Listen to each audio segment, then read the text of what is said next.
to the Addictively Speaking podcast. My name is James. I'll be your host for today. And today we're going to be talking about triggers. Because I've had a lot of stuff going on in the last couple weeks that have made me think about what I wanted to talk about. I was thinking I was going to go into recovery, and I've just decided that something has just kind of triggered me to talk about triggers.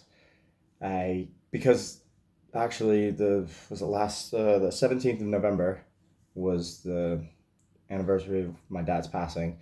So these things kind of like jumpstart stuff in your mind, and they think, oh, I'm gonna talk about triggers because in recovery, it's huge. I mean, you go into recovery, and around you are all these outside factors that play into, your recovery period. They play into how you recover and what that looks like and how you deal with these triggers that will come up all the time, all over the place. There's going to be situations, there's going to be people, all kind of stuff that can just, trigger you. And it's difficult to navigate, because you don't ever know how you're going to deal with it. And so it's like one of those things, that you have to kind of learn as you go. I know in the beginning for me, I was more focused on staying sober no matter the cost. So that kind of like really propelled me forward in recovery, was just staying sober at all costs, because I knew the repercussions of what would happen if I drank, what would happen, because my addictive mind, goes to very, very dark places.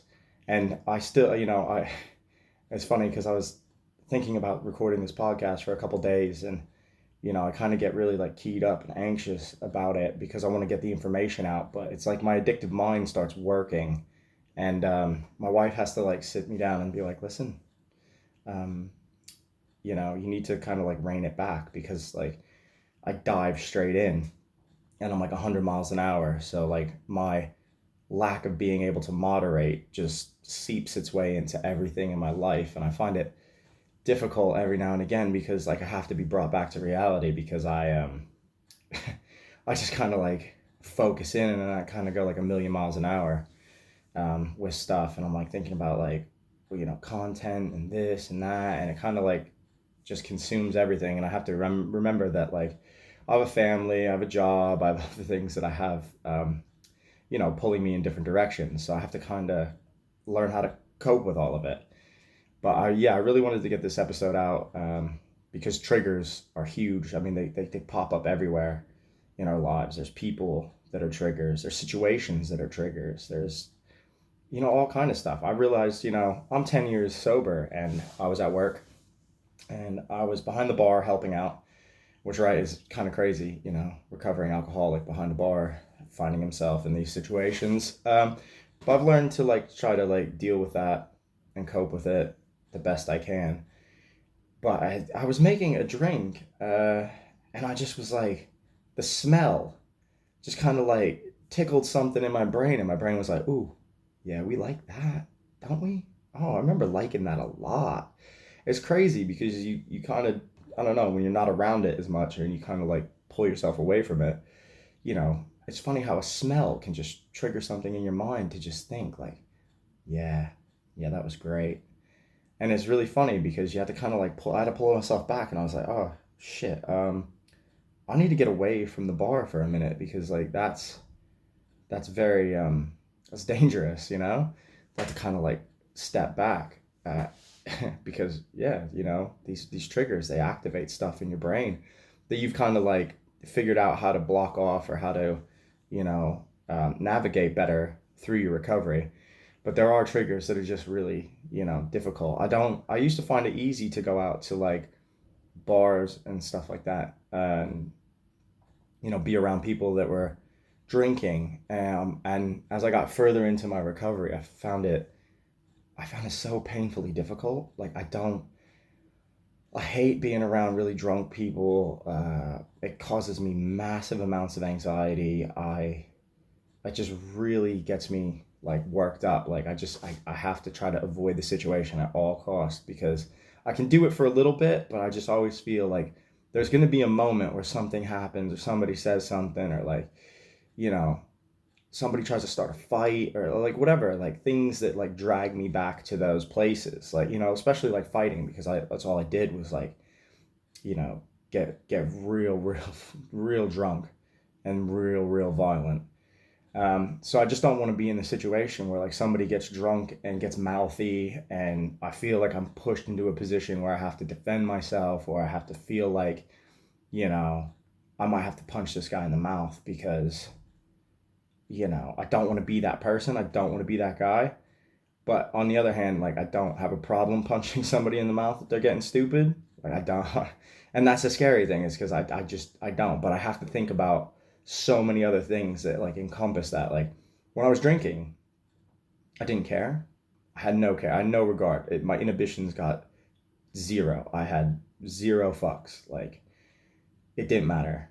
I would punch you in the face if you looked at me funny. If you were acting like you were gonna start a fight, I would beat the shit out of you.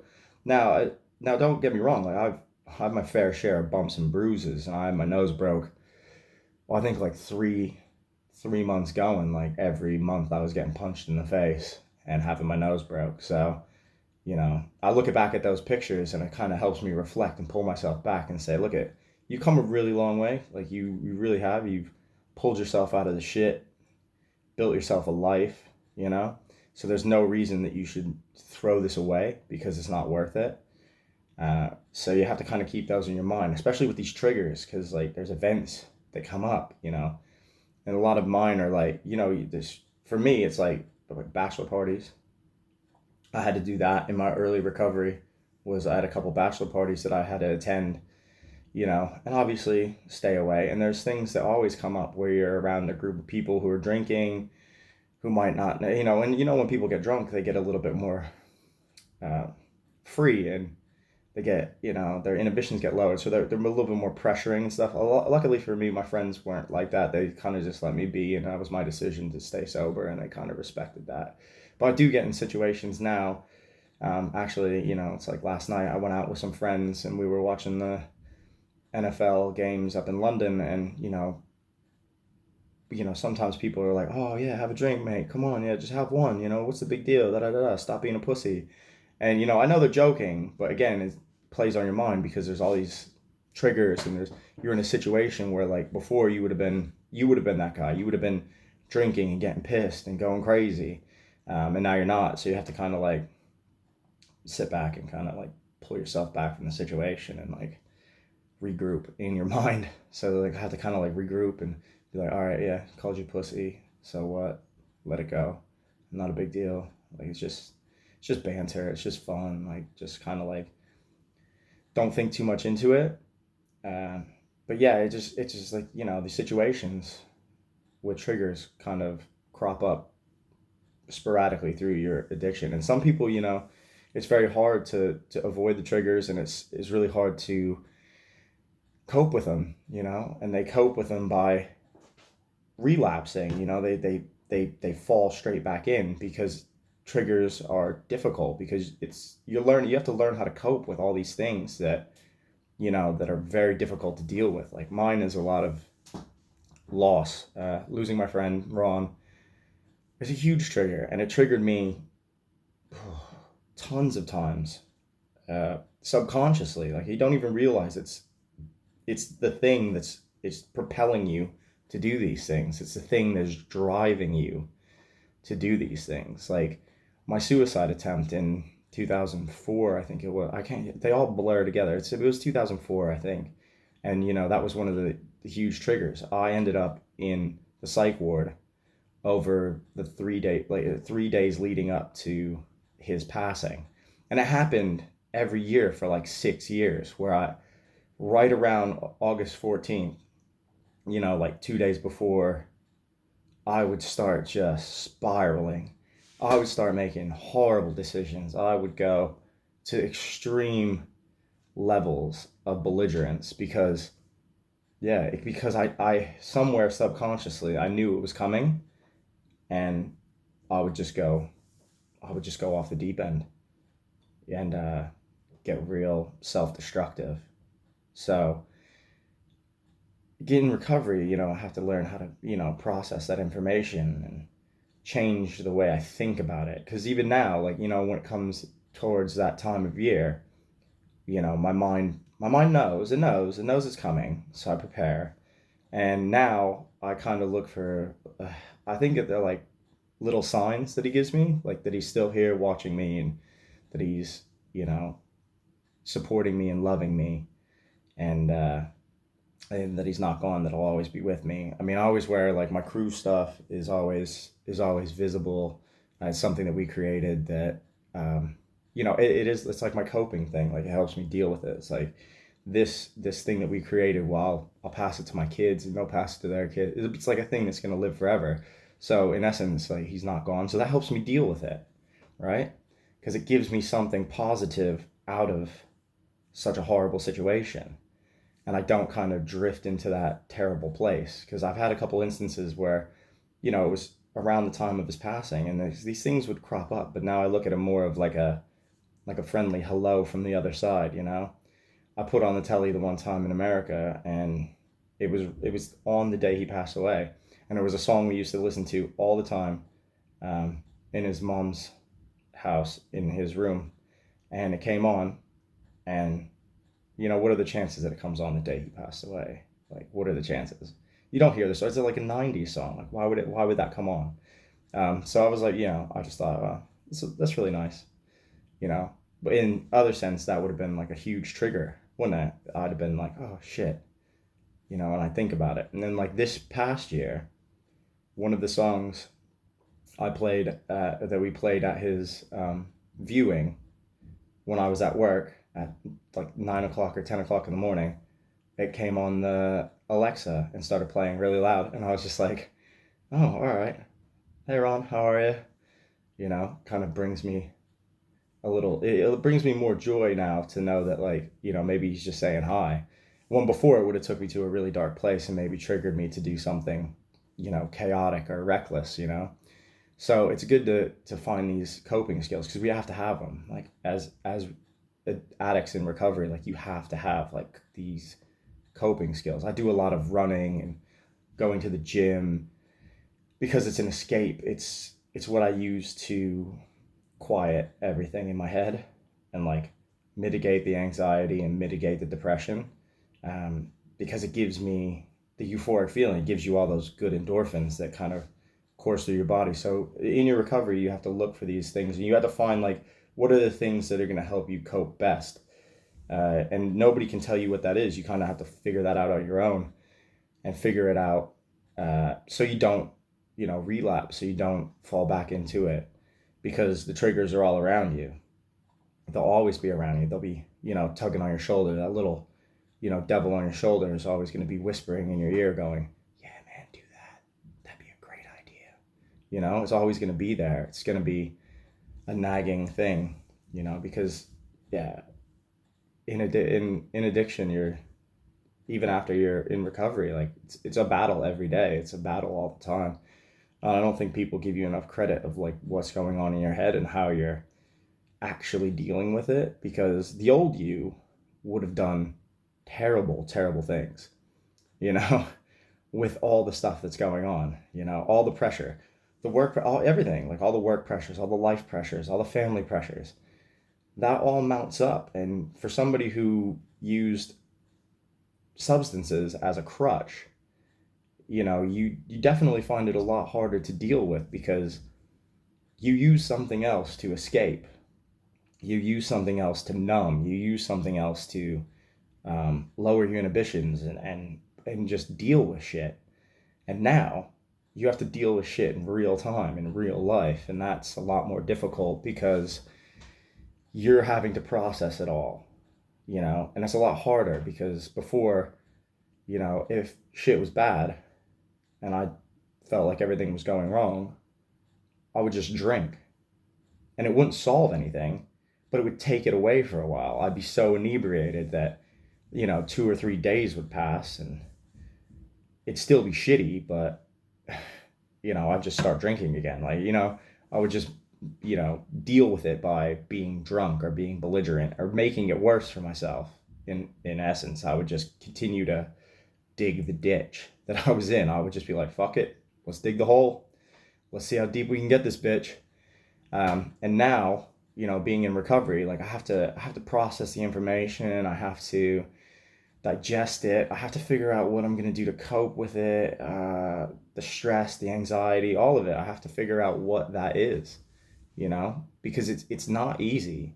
And I think people don't understand that people in recovery, long-term recovery, and even short-term recovery, is that you're learning to deal with all of this stuff that you didn't deal with before because you were drunk or high or whatever. You didn't deal with it at all. You just, you know, did drugs and did alcohol just to push it all away.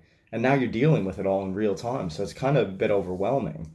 And I think the further I've gotten along in recovery, I've learned to, like, when my triggers crop up and my things like that, I can deal with them a lot better now.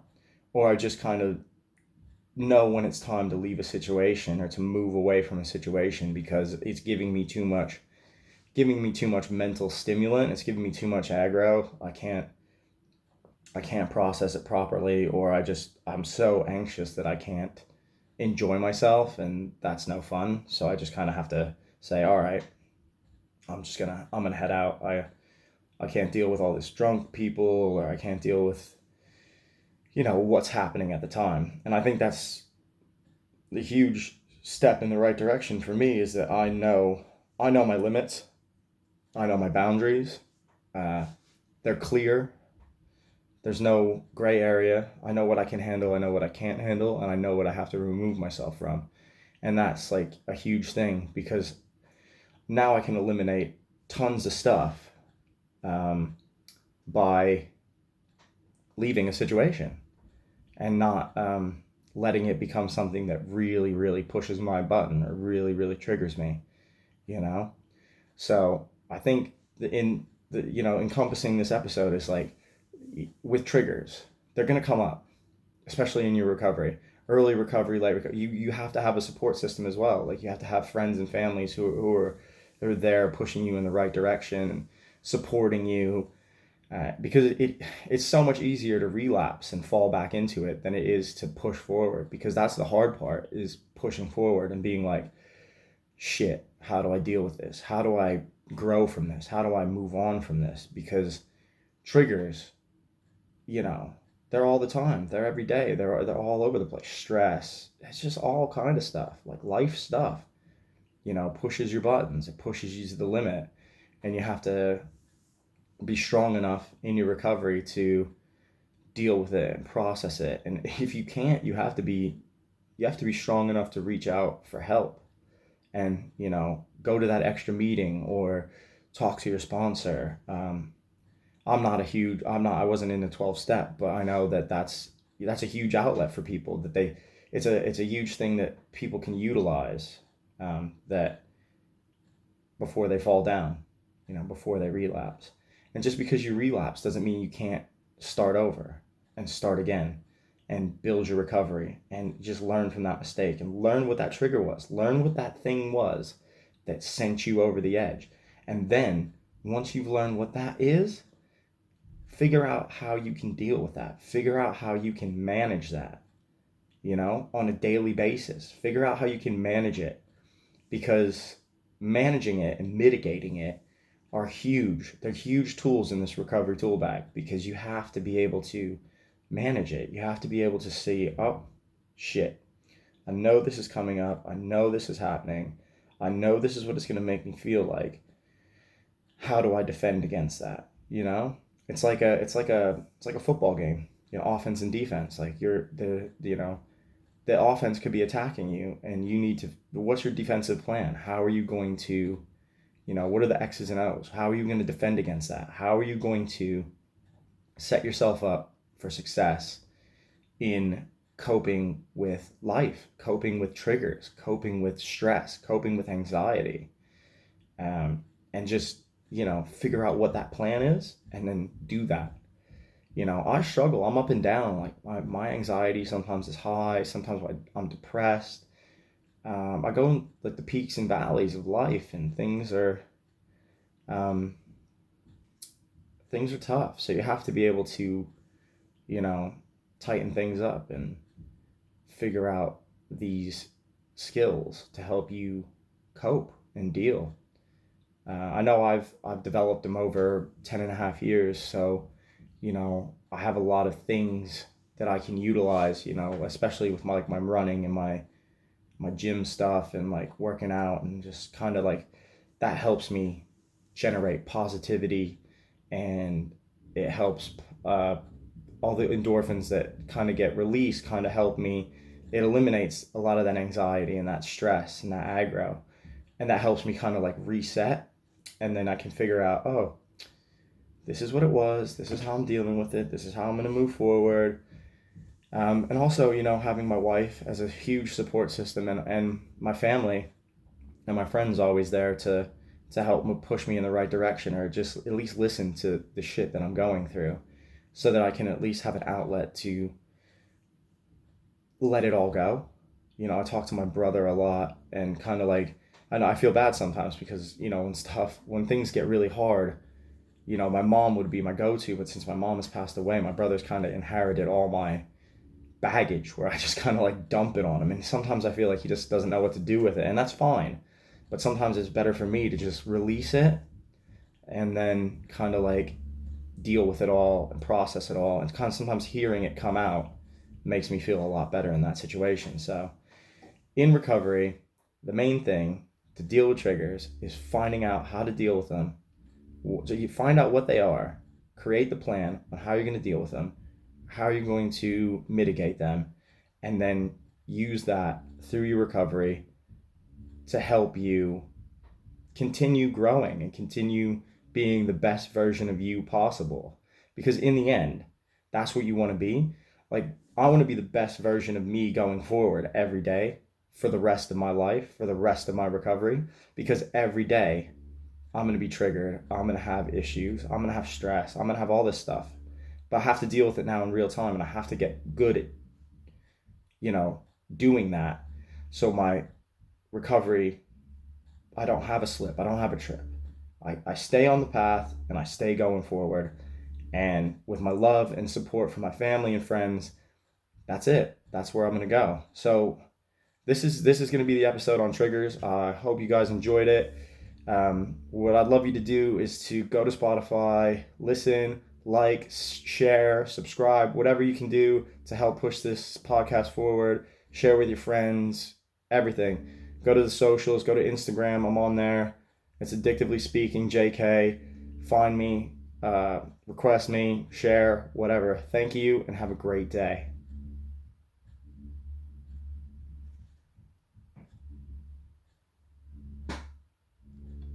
Maybe need to turn that there.